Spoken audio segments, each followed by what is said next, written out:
Hello everyone, and welcome to episode 2 of Gaming Uncensored. In our last episode, we covered some facts about the Zelda series that either slipped by the creators or were purposefully placed in the games that probably aren't appropriate for children. In today's episode, we'll be focused on the Pokemon series. Give us your thoughts on everything in the comments below and what series you would like us to focus on next time.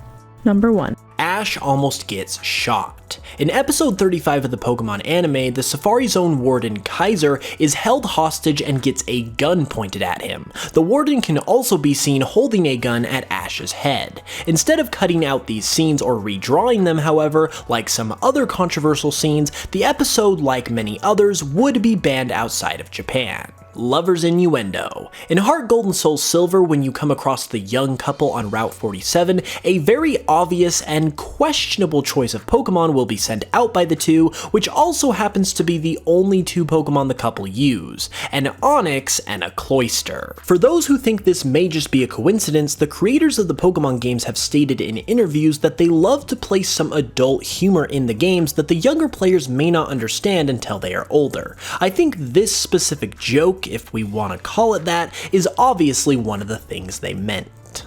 Does this or any of the others on this list so far go too far? Let us know in the comments below. Human and Pokemon relationships. In Pokemon Diamond and Pearl, when you visit the Kanalov library, you can find historical records of Pokemon and humans having actual relationships. This was toned down in the English translation, but Japan's censorship is a bit more lenient. Misty, naked. In the Pokemon trading card game, an infamous card exists which shows Misty, an underage girl, naked, despite only seeing her from the waist up and her arms, which are hugging her Pokemon, covering up any naughty areas. This was more than enough for the same artist to be asked to draw a completely different version for its English print. The card itself does nothing special, simply asking you to discard one card from your hand to search for a water energy card. The English version features a Squirtle wiping a tear from her eye. In Pokemon, you may come across a trainer wearing nothing but a bikini. When you battle her, she will say, "If I'm wearing a bikini, where do I keep my Pokeballs?" An obvious suggestive adult joke that goes along with the young couple we mentioned before. More of that adult humor that the creators like to put in.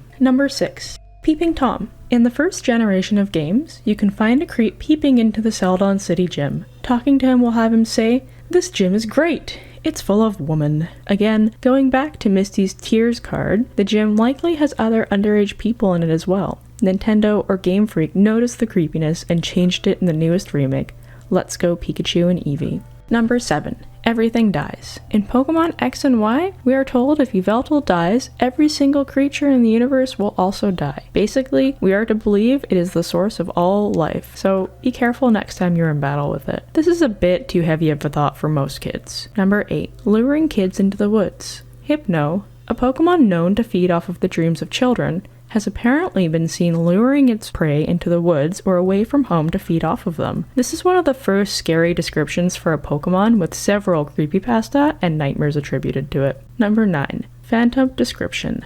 In Pokemon X and Y, we are told that Phantump are actually the spirits of dead children who are lost in the woods. For those Zelda fans watching this, you'll notice some similarities between its origin and that of Skull Kids. Number 10. Clement's obsession with Arbok. In the Pokemon anime, fans may have noticed a very strange relationship between Clement and Arbok. Some people think this also falls in line with the creators' interviews about adult humor purposefully being added to the product, as well as library records confirming that humans and Pokemon did indeed have romantic relationships once upon a time.